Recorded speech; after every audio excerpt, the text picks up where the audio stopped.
नजीबाबाद के नागलसोती पशु चिकित्सालय पर भारतीय किसान यूनियन ने धरना दिया। किसानों का आरोप है कि पशु चिकित्सालय पर पशुओं की दवाइयों की कालाबाजारी की जा रही है और दवाइयों को किसानों को न देकर बाजारों में बेच दिया जाता है।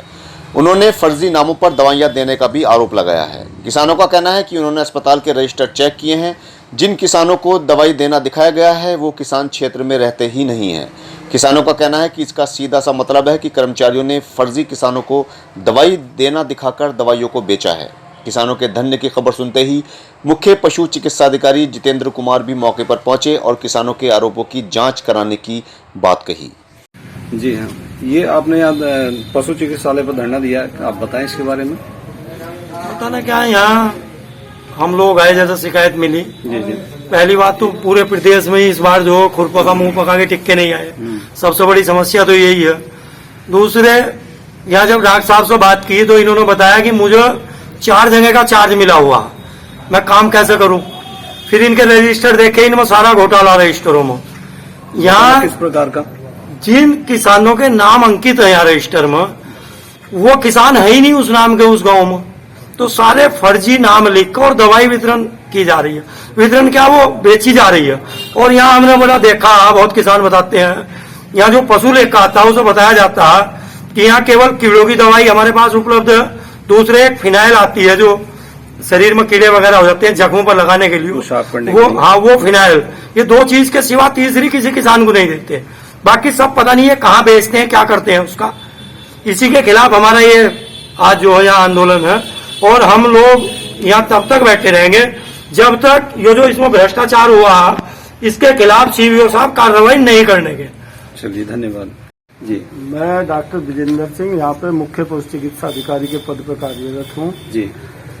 आज मुझे भारतीय किसान यूनियन के लोगों के द्वारा पशु चिकित्सालय नागल पे धरने की सूचना मिली।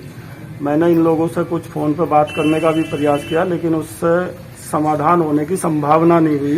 डॉक्टर साहब, अभी आपने इन्होंने आरोप लगाया कि दवा का वितरण बाह्य बेचा जा रहा है और आप उसमें घोटाला हुआ है। जिन किसानों के नाम है यहाँ उनके वे प्रेजेंट नहीं है, उपस्थित नहीं है आसपास में जहाँ पर भी, लेकिन ये क्या आपको नहीं लगता कि घोटाला हुआ?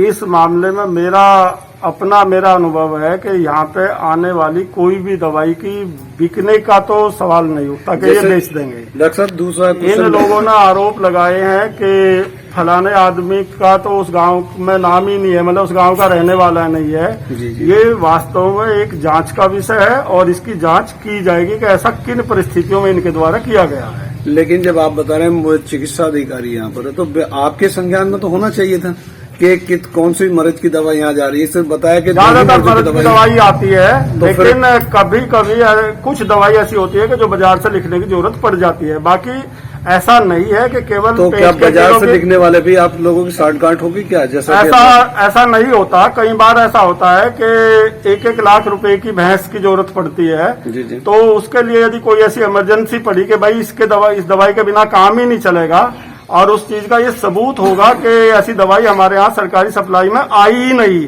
तो उसके जान बचाने के लिए और किसान के हित में कभी कभी दवाई लिखने की जरूरत पड़ सकती है।